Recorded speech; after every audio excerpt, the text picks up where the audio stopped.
Welcome to the Mind Vine podcast, where we challenge the stigma associated with mental illness through conversations about a variety of issues impacting mental health.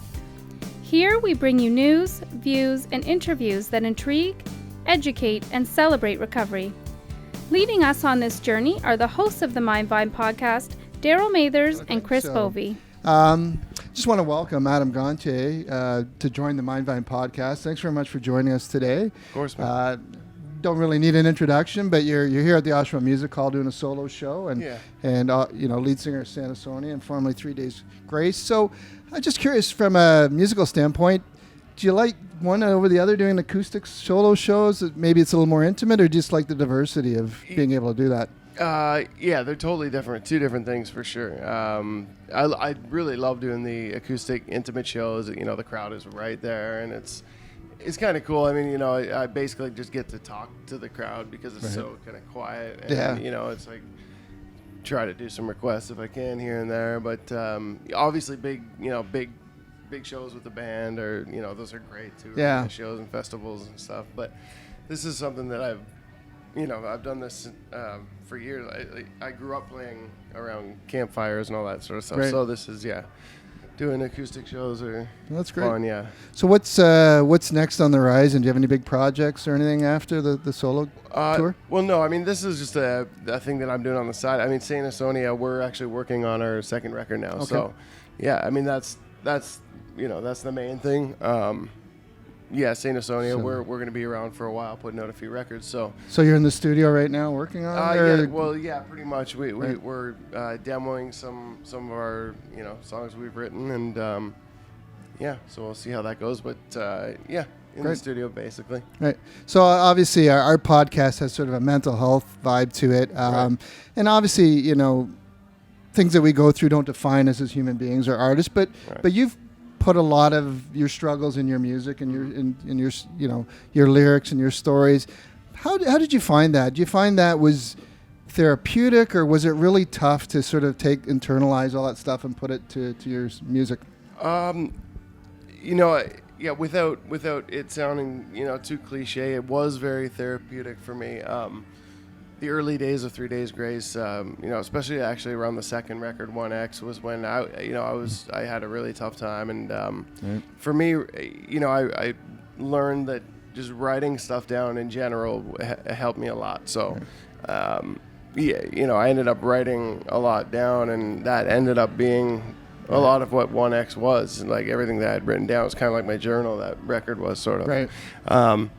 So music for me is very therapeutic, and getting stuff out, whether it's good or bad or whatever. I mean, that's kind of always the way I've written, and just I probably always will continue to write that way. Right.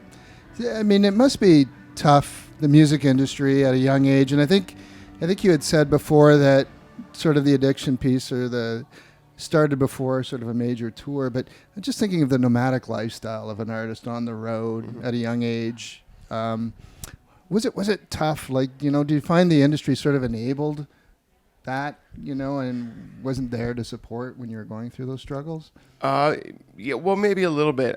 Not so much that the industry enabled, drug use or anything like that for me, or that sort of thing. It was more. I felt like I was putting on a show, not only on stage, but off stage every day. So, in a way, I always felt like I had to be somebody that I wasn't, just because I always felt like the spotlight was on or something, and I had to be on, quote unquote, at all times. So, it wasn't very helpful, definitely, and, with my state of mind. But that changes after a while, and fortunately for me now, I'm in a place that what I write about, it's very hopeful. Right. Although it's still, the music is still kind of heavy and sounds dark and that, but it's to me it's very hopeful, and it's all about. I mean, the new stuff is all about the change in my life. So. Now it's a lot better now than it used to be. Yeah.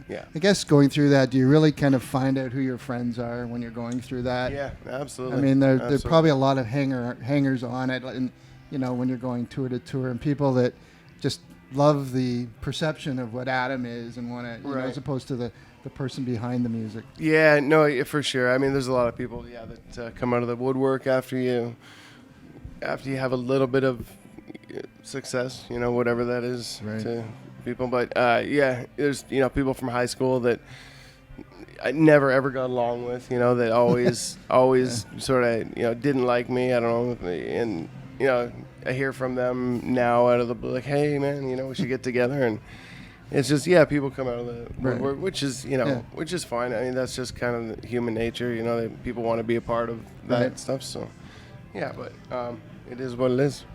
So, when you were in KMH and a lot of the music that came out of that, you mentioned before that place and some of the music like The Animal I Become and all those things were kind of, sort of that dark place that you were at the time. And like you said, a lot of your new music, I think, is very inspirational, reflective. Oh, cool. And Thank you. like the Guilt Trip and Conversation, for example, I think is amazing. Cool. I Thanks, think man. it is. And I think because I think it really speaks to a lot of people who get caught up in the, blame game, of things that have happened to them, and they get, and it's understandable, but they get caught up in that, and they often don't want to turn the lens on themselves, and they're living in a fantasy because it's hard to deal with what got them there. Absolutely. And I think, can you describe that a little bit about, going back to your addiction, was that something that you had to come to a place to kind of really internalize what was making you unhappy? Oh yeah, absolutely. I had to do I had to do a lot of work. There was a lot of work that I had to do within myself, and I'm still doing that work. Then I think that's something that I'll have to do for the rest of my life, right? But yeah, it's funny you brought that song up. I haven't played that song in such a long time, and you just said it, and I just remembered it. I haven't played it in literally probably years now, so I might actually play that one tonight. Now that you reminded me, so yeah.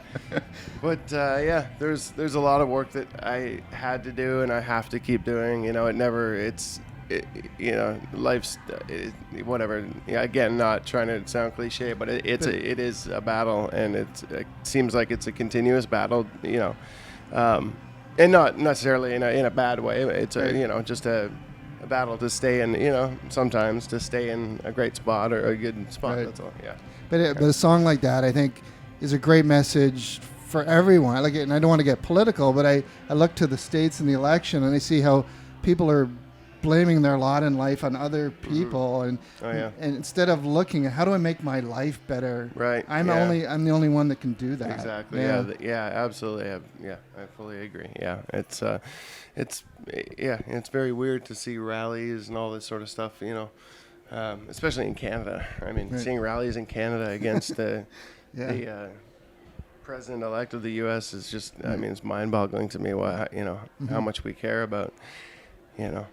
It's almost like reality TV again, once again for America, Another song I wanted to kind of mention too, Better Place. And I think that really spoke a lot about all those destructive elements in your life. And often I see people who remain in, even because it's blood family, even though it's a destructive mode. And did you find you had to get to a place where, like, I need to surround myself with the people and the environment that makes me happy?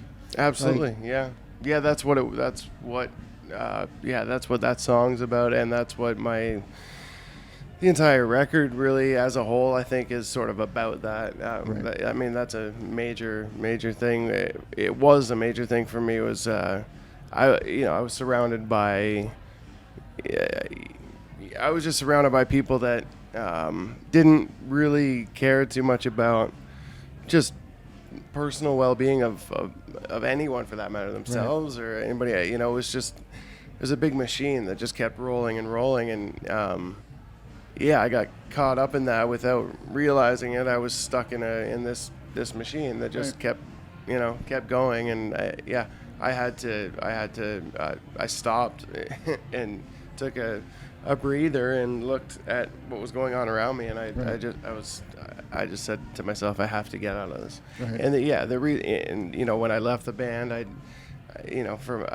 said it was for health reasons, and it was. I mean, my mental health was not good at the time. You know, and a lot of people went back and said, obviously because it was out there in the past, talking about drugs and this and that, and it's still out there. People talk about those kind of things, but the health thing for me, it's always been just my mental health and trying to keep that as keep that where it needs to be. Right, exactly. Yeah. And do you find a lot of people don't get it when we think about addictions or mental illness? A lot of people think, it's a sign of weakness, or it's something that you had control over and you could change in a moment, and they don't understand the complexities of something like that. Mm-hmm. Do you find there's still stigma around when you talk to people about what you went through? Or? I mean, I think there is still that stigma, but I think it's I think it's not as much as it used to be. Right. So much.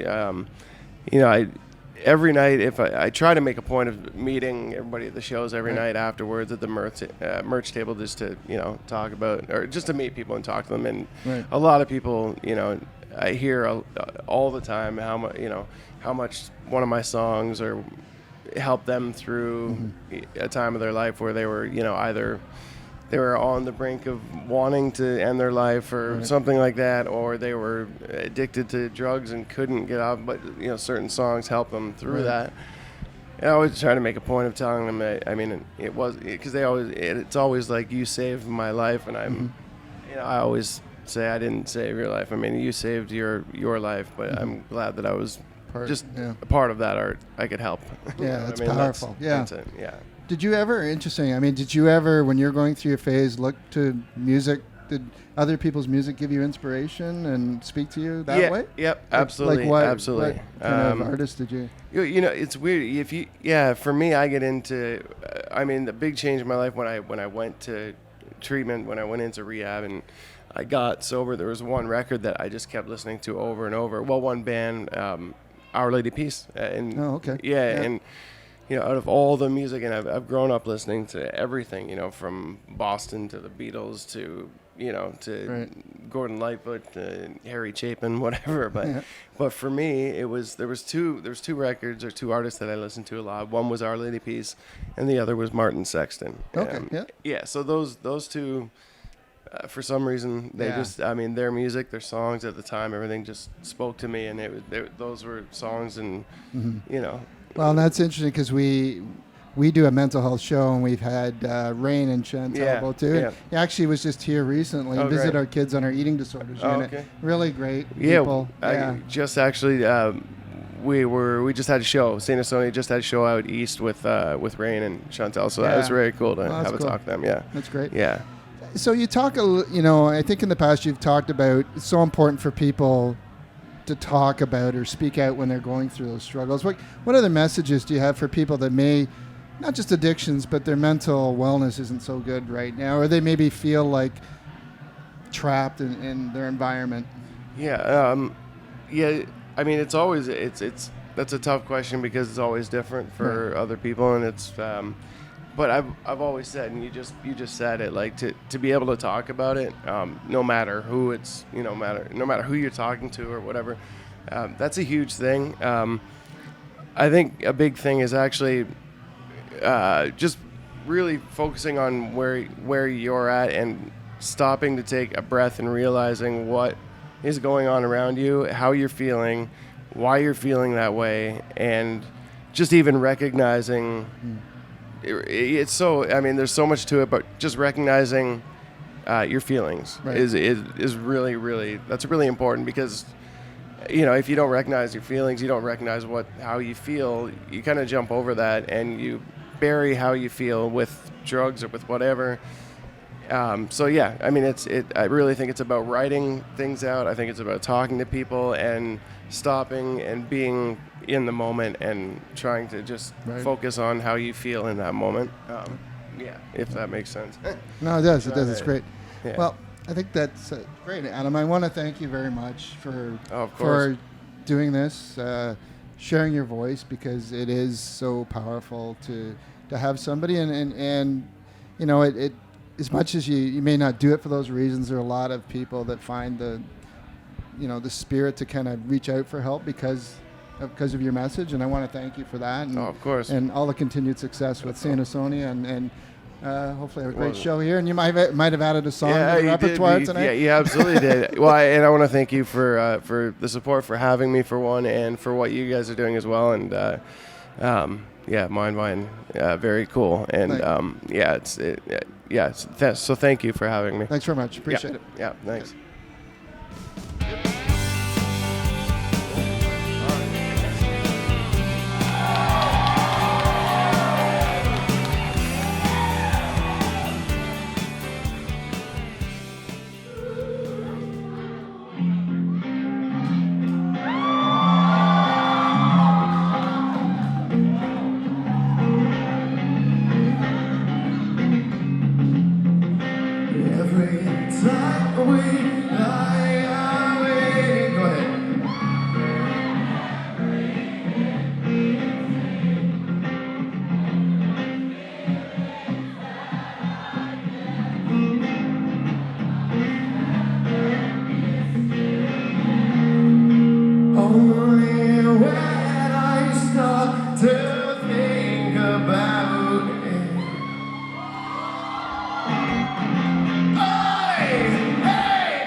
Thank you so much. Yay. Begins